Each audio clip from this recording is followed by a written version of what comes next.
My name is Janice, and by the time my father finally called my dream a gamble, he had already lost more money than my first year of training would have cost.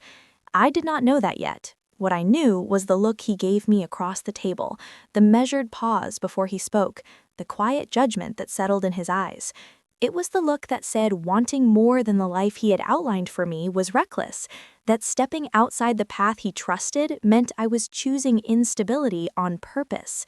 We lived in a narrow townhouse pressed up against a logistics port where containers rose and dropped all day like chips sliding across a felt table. Ships arrived on schedule, trucks departed on cue, and every movement was tracked, justified, logged. That was his world: freight schedules, margins, variables that could be counted and controlled. My dream didn't translate into that system. I had spent years inching toward it the slow way: classes taken one by one, late shifts stacked back to back, savings built carefully so I wouldn't have to ask for more than necessary. When I finally did ask, the answer wasn't framed as concern, it was framed as logic. Real support, he said, was too uncertain. Investing in my future would lock resources into an outcome no one could guarantee. It wasn't just a refusal, it felt like a ruling. I was labeled the risky option, the unstable variable, the daughter who needed to scale back her expectations.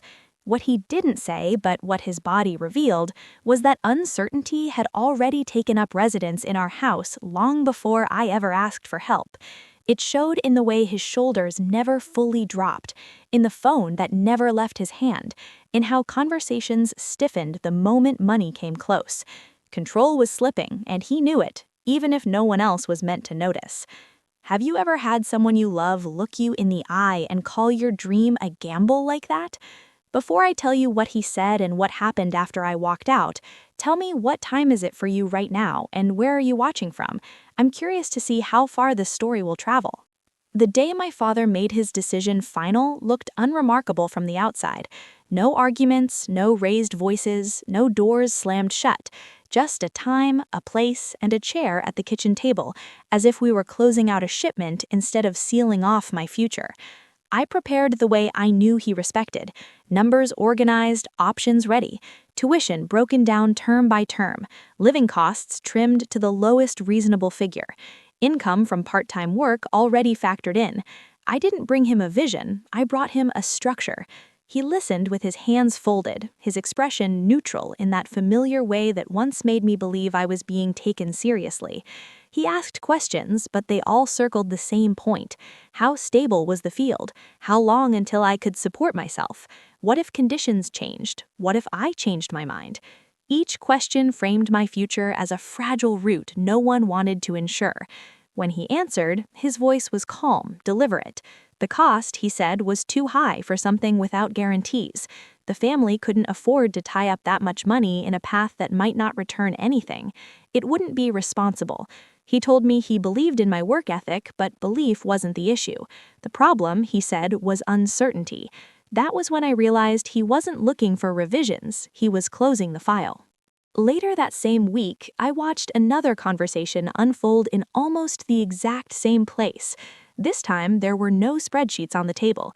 The tone was lighter from the start, confident, almost eager.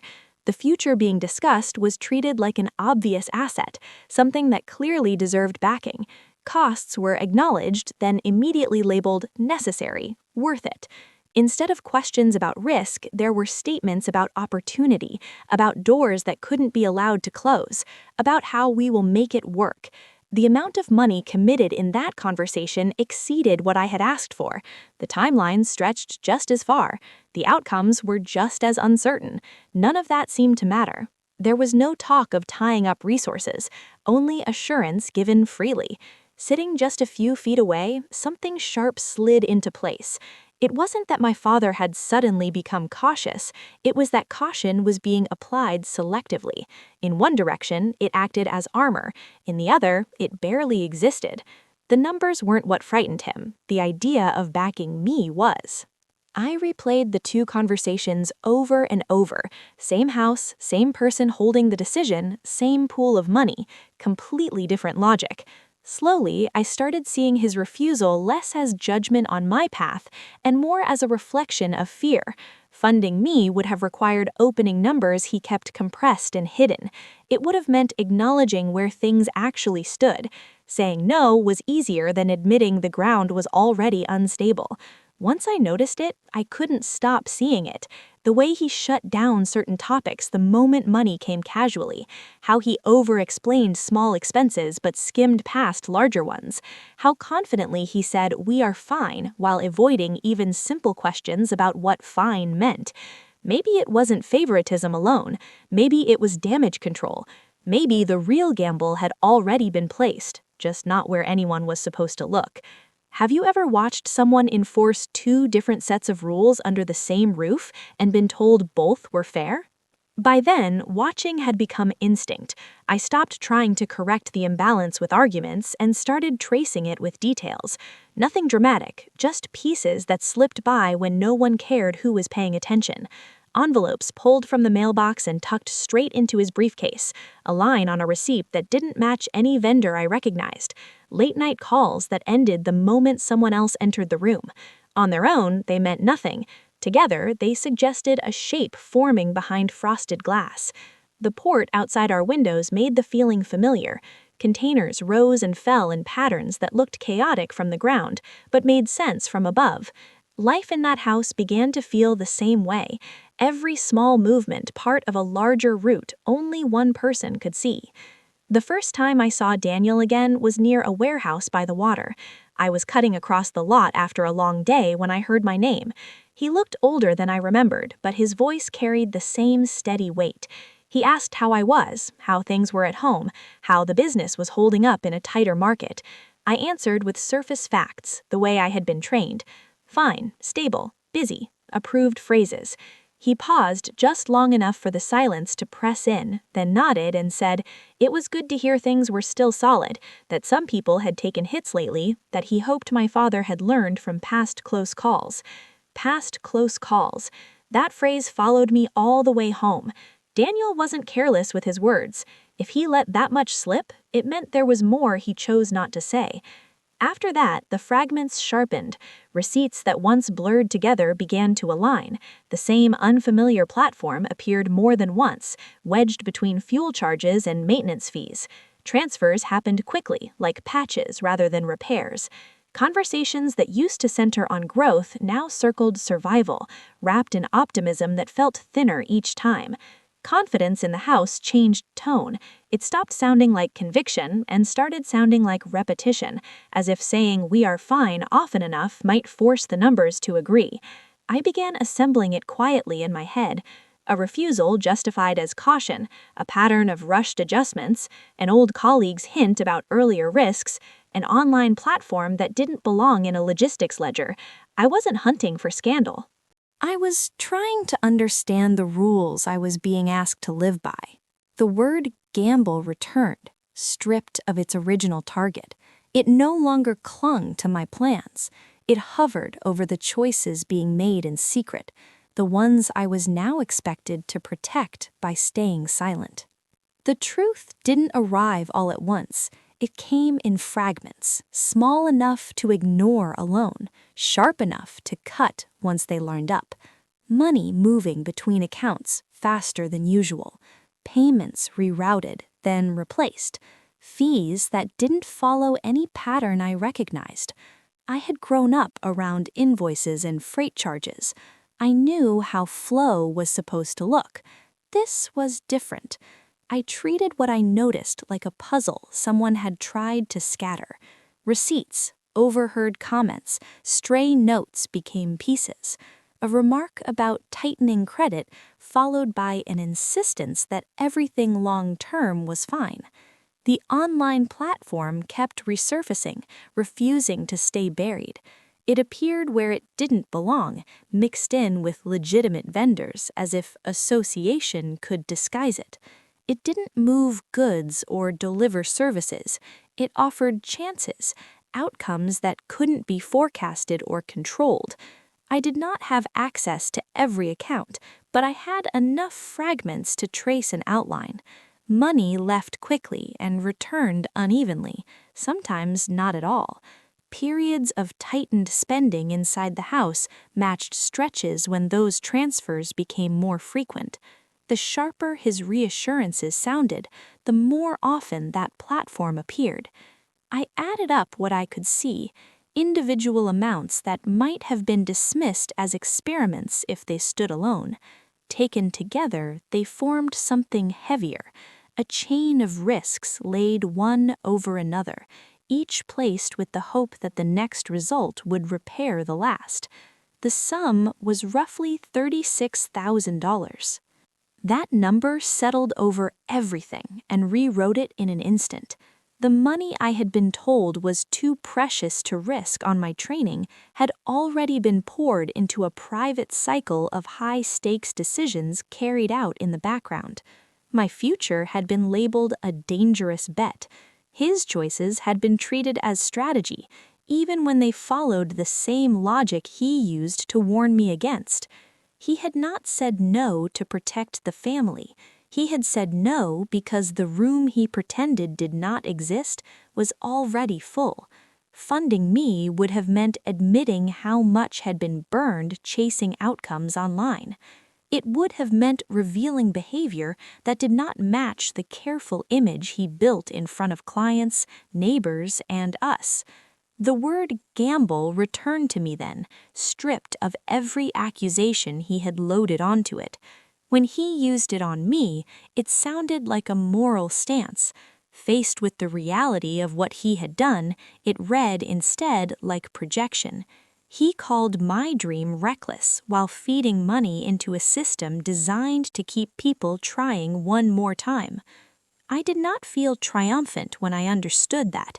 I did not feel vindicated. What I felt was pushed out of my own life, as if the ground I had been standing on no longer belonged to me. The imbalance was no longer abstract. It lived in the choices of what had been funded and what had been denied. It was not that support was impossible. It was that I had been the easiest place to say no. Have you ever uncovered proof that someone's judgment of you was really a mirror of their own choices? The moment I chose to confront him came on a quiet evening when the house felt dull and hollow. He sat at the table with his laptop open in the same spot where he had once called my dream a gamble. This time I sat down without asking and did not bring anything to soften what I was about to say. I began the way he liked talks to start, with facts. I described the strain in ordinary decisions, the delayed payments, the pressure over small costs, the pattern of long nights followed by thin reassurance. I kept my voice steady. I was not asking for answers. I was making it clear I had seen what he wanted to keep out of sight. He tried to close it down fast. Stress, he said, was normal. Markets shifted. So I stopped circling the point. I said the words 36,000 and let them land between us. His face changed before he could stop it, a blink that lingered, a tightness in his jaw, his fingers closing around an empty mug. For a moment the calm mask dropped, and I saw something that looked a lot like fear. Not fear of me, fear of exposure. I did not explain where the number had come from. I did not talk about transfers or timelines or the platform name. I did not need to. His reaction confirmed that I had picked up the right pieces. When he finally spoke, the words came in a rush. He said it was temporary, that he had things in motion, that this was just a bad run he had been trying to work his way out of. He framed it as a series of bold moves online that had turned the wrong way, always just short of the turn that would have made everything whole again. Stopping earlier, he insisted, would have locked in damage instead of fixing it. He never called it a problem, but every sentence pointed to someone who could not stop when he should have. I asked one simple question. Why had that level of risk been acceptable there and unforgivable when the subject was me? He hesitated, then reached for the same phrases he had used before, only shuffled. My path, he said, would have tied the family to a long obligation. What he had been doing was personal, something he believed he could manage without involving anyone else. In his mind, my future was reckless. His private losses were an internal matter. That was the clearest answer I was ever going to get. He had not refused to back me because we couldn't afford it. He had refused because admitting the truth about the missing money would have forced him to stop. Calling my dream a gamble had been easier than naming his own. Then he shifted from defense to request. His voice dropped. He said he was going to pull back, talk to the bank, straighten things out.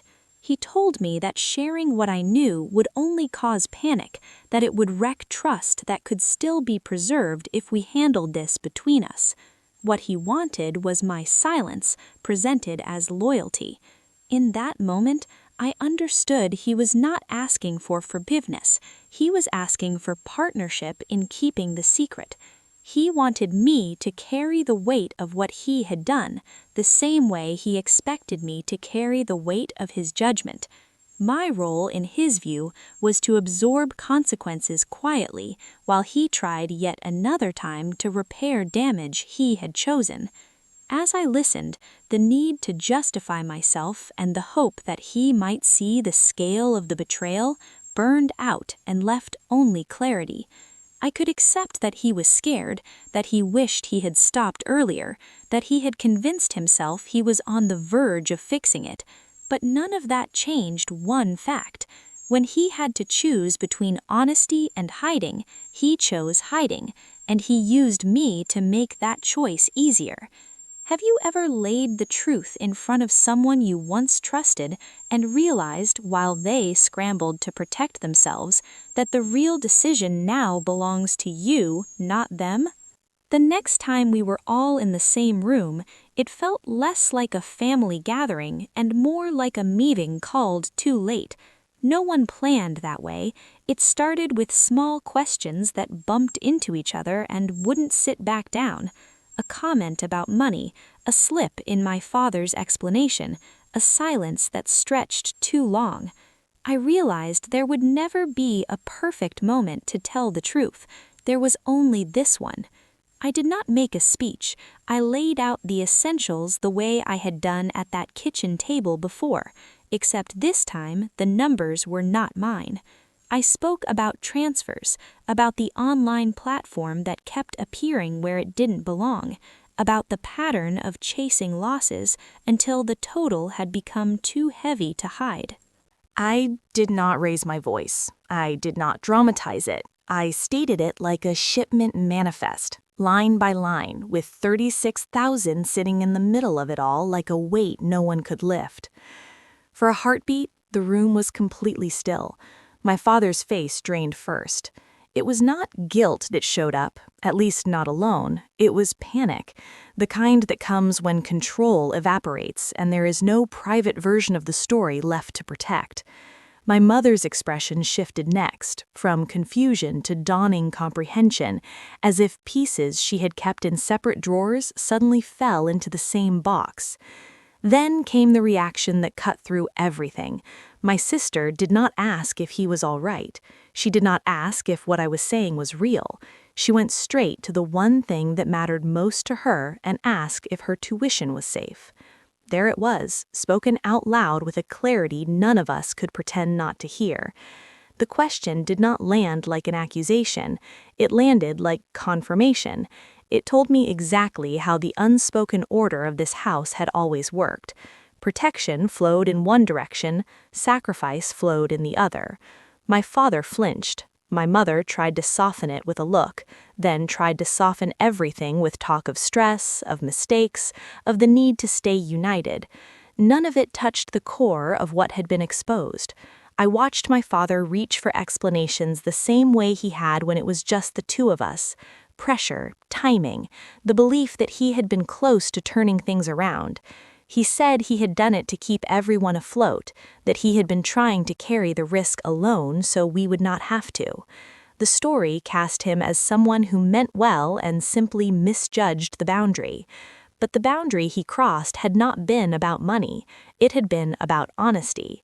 Every attempt to frame the situation as a private struggle only underlined how deeply we had been kept on the outside. My mother moved into the familiar role of mediator, asking us to lower our voices even when they were not raised, asking us to remember all the good he had done, asking whether airing this would destroy what was left. To her, the problem was exposure. To me, exposure was the first true thing that had happened in that room in a long time. Looking from one face to another, I saw 3 different priorities. My father wanted the secret contained, my mother wanted the appearance of unity preserved, my sister wanted her path funded without interruption. No one was asking what it had cost to deny my future under the excuse of prudence while pouring money into an online spiral. In that moment, I stopped feeling like someone standing in the middle of a conflict and started feeling like someone who had been standing outside a locked door, finally allowed to see what had been going on without her knowledge. I understood then that nothing I could say would rearrange their positions. They were too invested in the structure as it was. Any repair they offered would come with conditions: silence, loyalty, a willingness to carry shame that was not mine. So I chose not to argue any further. I did not shout or demand anything. I did not ask for apologies I knew would arrive wrapped in justification. I simply let the silence around my sister's question harden into a border in my mind, a line between the life they were trying to hold together and the life I was no longer willing to build on top of their choices. When the people in front of you show exactly where their concern begins and ends, the only decision left is what you will do with that knowledge. If you were standing in that room, hearing the only real question be whether someone else's education remained untouched while your future had already been written off, would you fight to stay or quietly decide you were done? In the end, leaving did not feel like a dramatic choice. It felt like the only honest one left. I packed quietly, a few bags, documents, the things I had paid for myself. I did not wait for another family discussion or promise to come back when people had calmed down. I walked out of the townhouse near the port and chose a different address, one that was not tied to freight schedules, late calls, or carefully managed stories. At first, I slept on a friend's couch, then in a small place of my own that smelled like paint and possibility. Nothing about it was impressive, but every key on that ring belonged only to me. Life shrank in size and grew in clarity. I worked more hours, took shifts that no one wanted, said yes to whatever would move me closer to the career I had wanted all along. Money was tight and the days were long, but for the first time in a while, the effort I put in pointed in the same direction as the future I pictured. There were no surprise decisions made above my head, no sudden redefinitions of what was considered too risky. If something went wrong, I could see it. If something went right, I knew I had earned it. News about my family reached me in fragments, the same way the truth about the missing money had.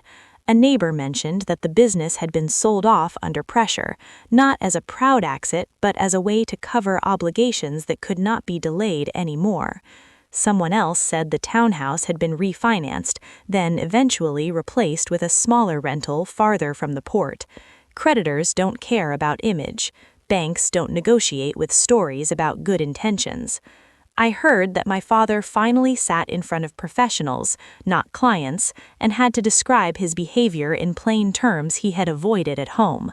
The help he once framed as unnecessary became something he could no longer dodge, not because he chose growth, but because every other option had been stripped away.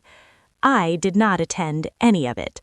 I was not there for the calls with the bank, the meetings with counselors, or the long nights when the house went quiet for the first time without a screen glowing. Whatever recovery he pursued belonged to him and to the people who decided to stay. My absence was not a punishment, it was a boundary. They had built a system where my role was to absorb loss and to protect appearances. Walking away meant I would not step back into that role again, even if the numbers eventually balanced or the language around what happened grew softer. As time passed, the guilt I had been taught to feel when I prioritized myself faded, replaced by something sharper and cleaner. I realized that leaving did not make me cruel, it made me accurate. I stopped viewing distance as abandonment and started seeing it as protection, the kind you sometimes have to give yourself when no one else will. My life did not turn into a perfect redemption story. There were setbacks, bills that scared me, nights when doubt crept in. But even on the hardest days, I knew one thing with absolute certainty.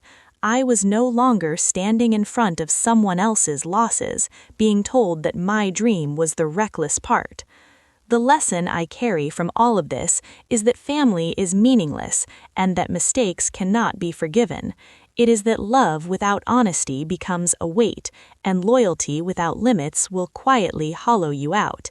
If someone calls your future a gamble while hiding the risks they are taking behind your back, you are not obligated to keep standing there and nodding.